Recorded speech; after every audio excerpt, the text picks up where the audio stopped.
I gave my parents a luxurious one-week trip to Europe with me. When I picked them up to go to the airport, they told me they decided to go with my jobless sister instead of me. My mother smiled. Your sister needed some rest, so we decided to take her.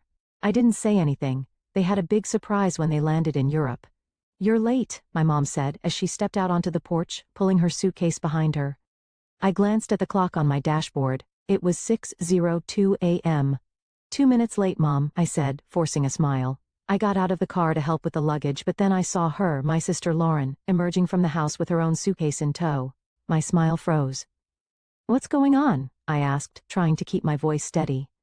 My mom turned to me, her expression far too cheerful for the situation. Oh, Violet.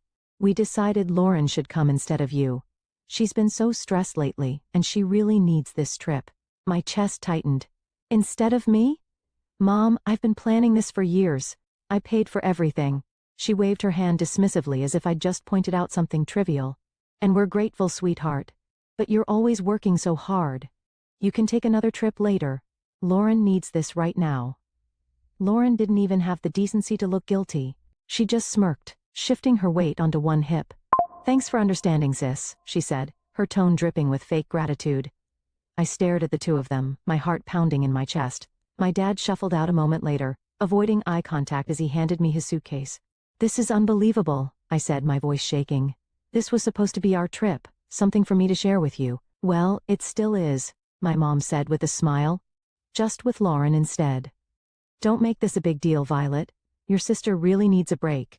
My name is Violet, and for the past 2 years, I've been working overtime, saving every spare penny to give my parents a trip they'd never forget.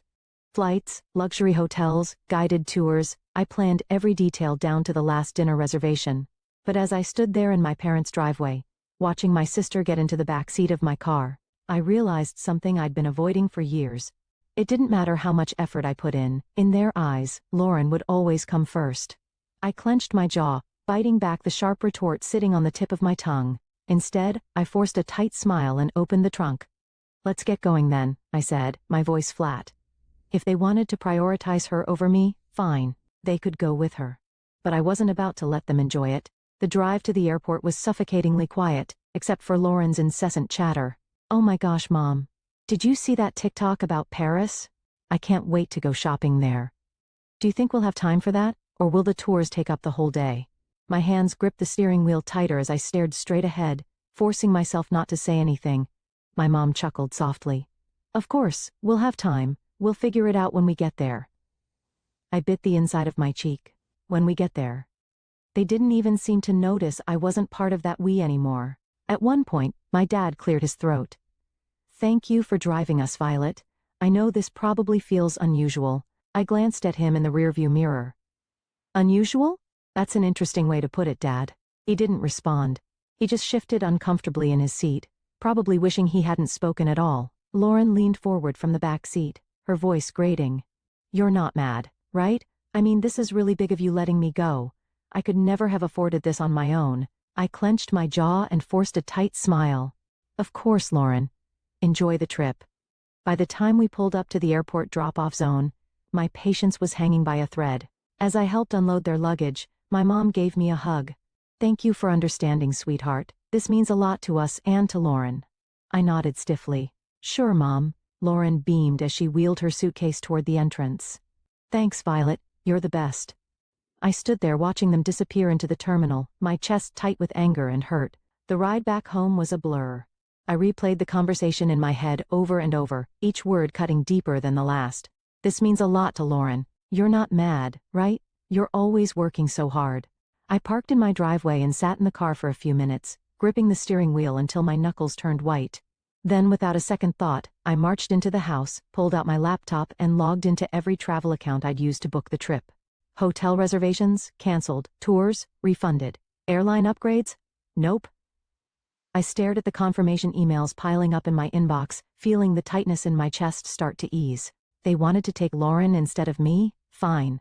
But they wouldn't be staying in 5-star hotels or enjoying private tours on my dime. When I closed my laptop, a sense of satisfaction settled over me. They could explain themselves to the front desk staff in Paris. I was done being their doormat. The call started as soon as their flight landed. My phone buzzed repeatedly as I unpacked my suitcase, the one I'd packed so carefully for a trip that was no longer mine. The irony wasn't lost on me as I hung up my dresses and neatly placed my shoes back on the shelf. The buzzing continued, filling the room with its relentless vibration. I sighed, picking up the phone and glancing at the screen. My mom's name flashed across it, accompanied by several missed calls and texts. I unlocked the phone and scrolled through the messages. "Violet, what's going on? The hotel won't let us check in. The reservation is missing. Call me immediately." "Violet, this isn't funny. Fix this now." A laugh escaped me before I could stop it. "Fix this? They really thought I'd swoop in and save the day after what they'd done?" The phone buzzed again, this time with a call from Lauren. I let it ring out, only for her to leave a voicemail. "Violet, this is so petty," she snapped, her voice dripping with entitlement. "We're stuck here because of you. You need to call the hotel and fix it now." I rolled my eyes and deleted the voicemail without listening to the rest.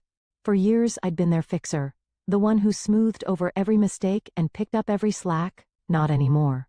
Eventually I decided to answer, if only to stop the barrage of calls. My mom's voice hit me like a tidal wave of anger as soon as I picked up. "Violet, what did you do? The hotel says the reservation was canceled and none of the tours are booked anymore." I let her rant for a moment, then calmly replied, "I canceled them." There was a long stunned silence before she hissed, "Why would you do that?" "Oh, I don't know," I said, my tone laced with sarcasm. "Maybe because you decided to take Lauren on my trip. You're lucky I even drove you to the airport." "We thought you'd understand," she snapped. "Understand what?" I asked, my voice rising. "That years of saving and planning didn't matter because Lauren needed a break? That my hard work meant nothing to you? Guess what, Mom? I don't understand, and I don't care to." I hung up before she could respond and turned my phone off, tossing it onto the couch. The silence that followed was blissful, and I felt like I could breathe again. If they wanted to prioritize Lauren, fine, but they could figure out the rest of the trip without me. The silence lasted only a day. By the next morning my phone was buzzing again with calls and messages.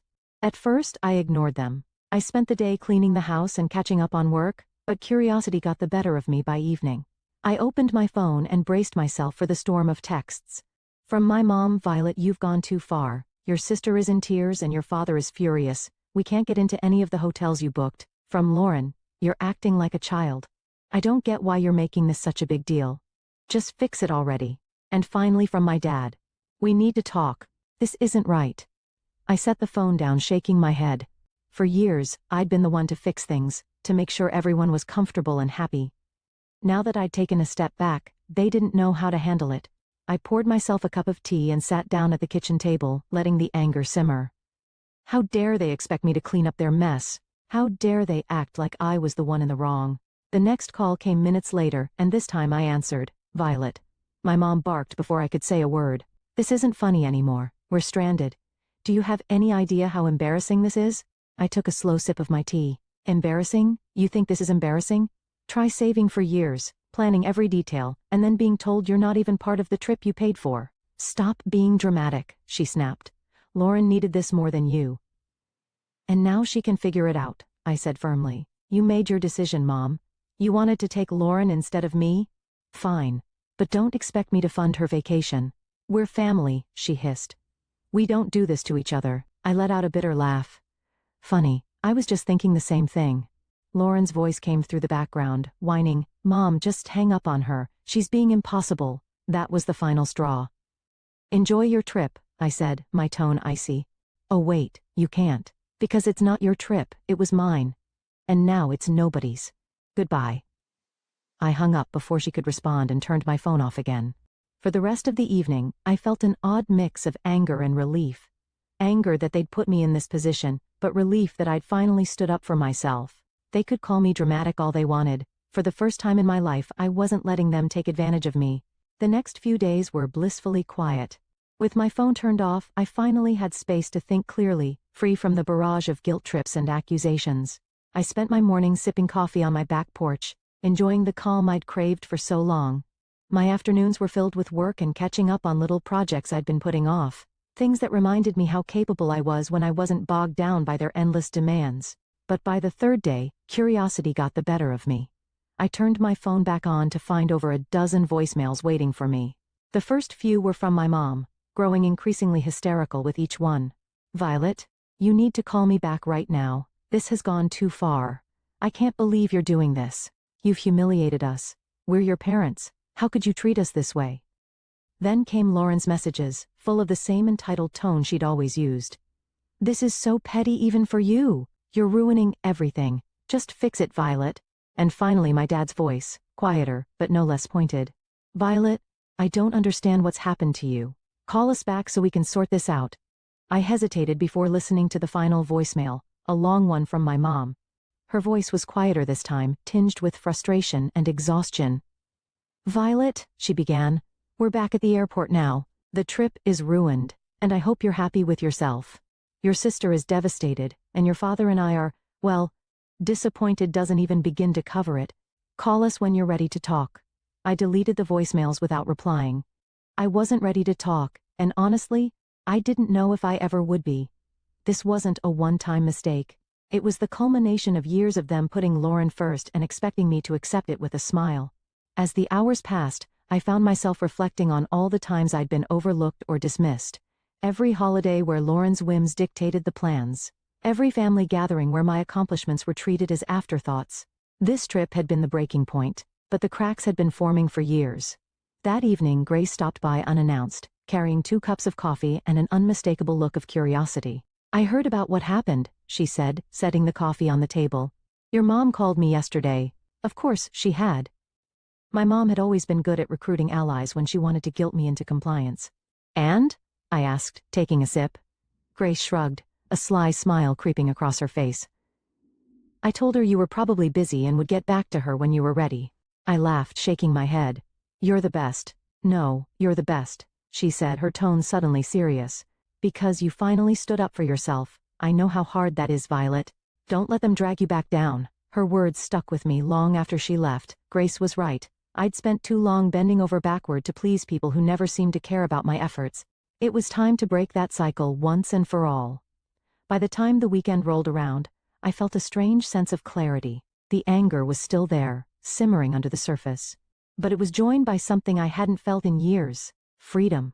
Freedom from their endless expectations. Freedom from being the family's fixer. Freedom to finally live on my own terms. But, as expected, the silence didn't last. It was Sunday afternoon when I finally got a call that I decided to answer. This time, it was my dad. Violet, he began, his voice heavy with weariness. Your mom wanted me to call. She thinks you'll listen to me. Go on, I said, leaning back in my chair. He let out a sigh. Look. This has all gotten out of hand. Your mom's upset, Lauren's furious, and, well, it's just a mess. But you're better than this. I stiffened, his words igniting a fresh wave of anger. Better than what, Dad? Standing up for myself? Refusing to let you walk all over me again? That's not what I meant, he said quickly. It's just you've always been the reasonable one. The one who keeps everything together. This isn't like you. I laughed, a short bitter sound. You're right. It's not like me. Because I'm not bending over backward to clean up your mess. He paused, and for a moment, I thought he might finally see my side of things. But then he said, You're punishing the whole family over one decision. Is that really fair? Fair? I repeated, my voice rising. You want to talk about fair? Was it fair when you and Mom decided I wasn't important enough to be part of the trip I planned? Was it fair when you replaced me with Lauren like I didn't matter? That's not what we were trying to do, he said, his tone defensive now. We just thought Lauren needed it more. Of course you did, I snapped. You always think she needs more attention, more support, more of everything. And I'm always the one expected to sacrifice for her, not anymore. The silence on the other end of the line was deafening. Finally he said, I don't know what you want me to say. I don't need you to say anything, I replied, my voice steady. I just need you to understand that I'm done being the afterthought. From now on, I come first. Violet, goodbye, Dad. I ended the call and set the phone down, my hands trembling. For the rest of the day, I let myself feel everything, anger, sadness, relief. It wasn't easy, but it felt like the start of something new. I wasn't the family's fixer anymore, and I wasn't going to be. They could figure out how to clean up their own messes. When my parents and Lauren finally returned, I was waiting for them at their house. I'd parked in their driveway, sipping coffee and feeling surprisingly calm as I watched their taxi pull up.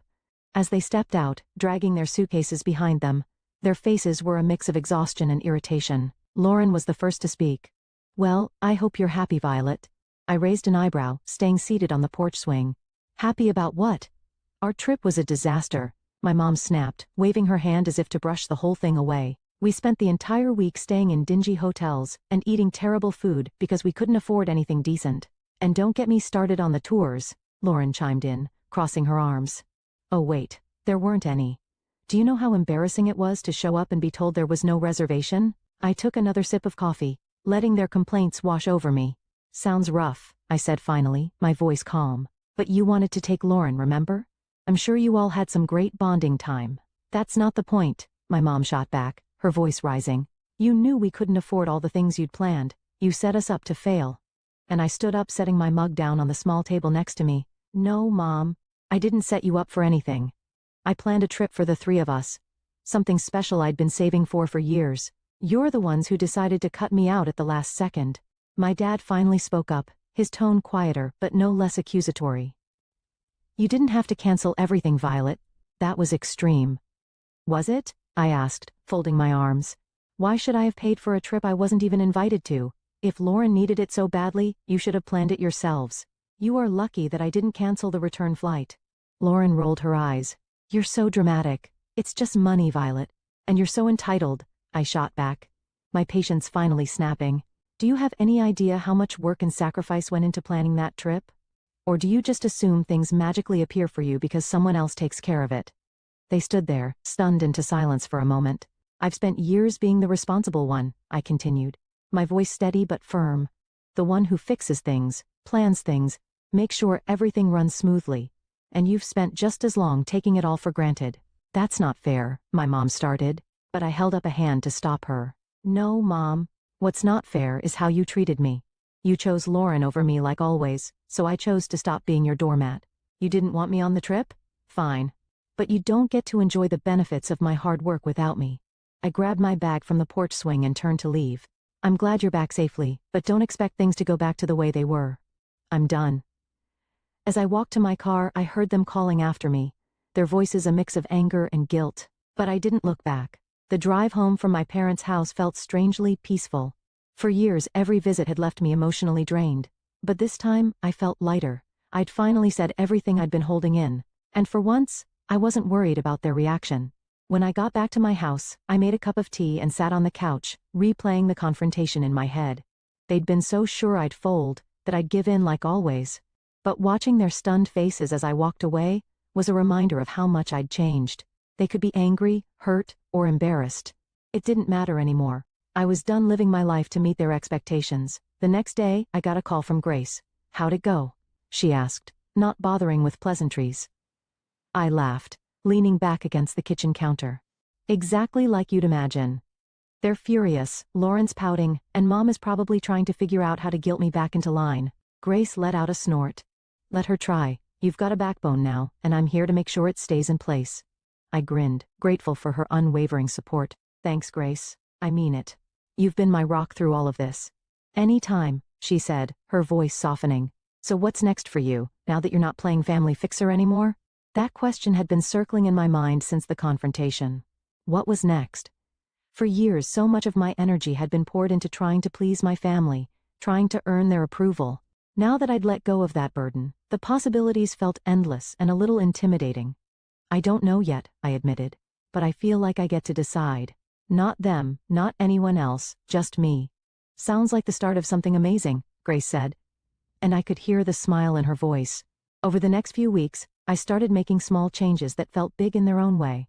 I redecorated my living room, swapping out the hand-me-down furniture from my parents for pieces that felt uniquely mine. I spent weekends exploring local cafes and parks, things I'd always meant to do but never made time for.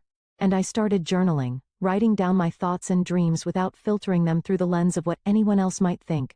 Each small step felt like reclaiming a part of myself I hadn't realized I'd lost. One evening, I sat down with Mai and opened the spreadsheet I'd used to plan the trip. The canceled reservations stared back at me, and I didn't feel a pang of regret. Instead, I felt a surge of determination. That money had been meant for a once-in-a-lifetime experience, and I wasn't going to let it go to waste. Closing the spreadsheet, I opened a new browser tab and typed solo travel ideas. A few weeks after my parents' return, I booked a solo trip to Italy. It wasn't the same itinerary I'd planned for them, and it wasn't about proving a point anymore. This was for me, a chance to celebrate my independence and finally put myself first. The moment I landed in Rome, I felt a surge of excitement and nervousness. I'd never traveled alone before, but as I stepped out of the airport and into the bustling city, I knew I'd made the right decision. I spent my days wandering cobblestone streets, marveling at ancient ruins, and indulging in meals at charming little cafes. There was no schedule, no one else to consider. Just me and the freedom to do exactly what I wanted. One afternoon, while sitting on the Spanish steps with a gelato in hand, I pulled out the journal I'd brought with me. For years I'd written about what I wanted to achieve, but those dreams were always wrapped up in making someone else happy. Now, as I wrote, the focus shifted. Learn a new language, start a small business, travel to at least 5 more countries. The list grew, each goal a reflection of the life I wanted to create, not the one I'd been expected to live. On my last night in Florence, I had dinner at a small family-run restaurant overlooking the Arno River. As I watched the sunset paint the sky in hues of orange and pink, I felt a deep sense of peace. This trip had been more than just a vacation, it was a turning point. I'd spent so much of my life trying to earn my family's approval, but here, thousands of miles away, I realized something important. I didn't need it. I was enough, just as I was. When I returned home, my parents tried to reach out again, this time with softer tones and carefully worded messages.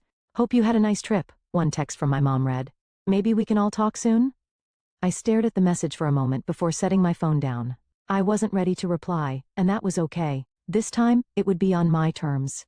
As I unpacked my suitcase and placed souvenirs on my shelves, I felt a sense of pride.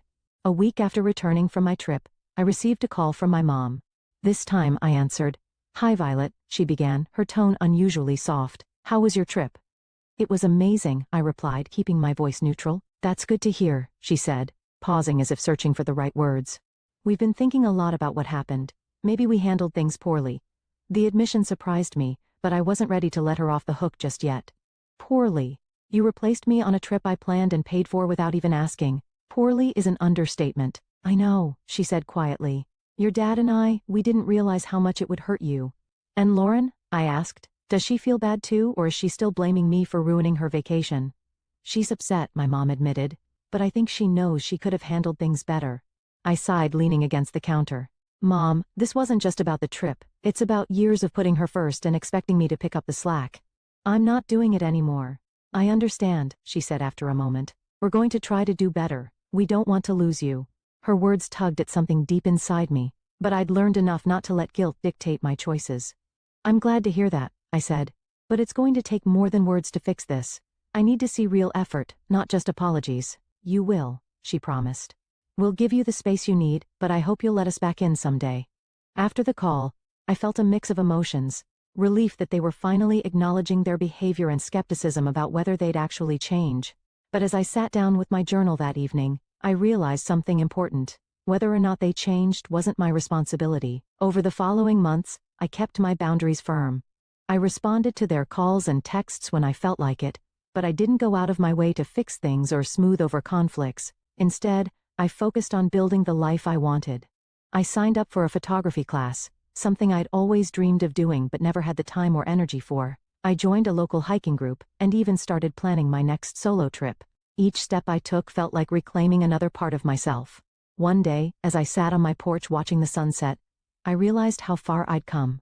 I wasn't the person who bent over backward for people who didn't appreciate me.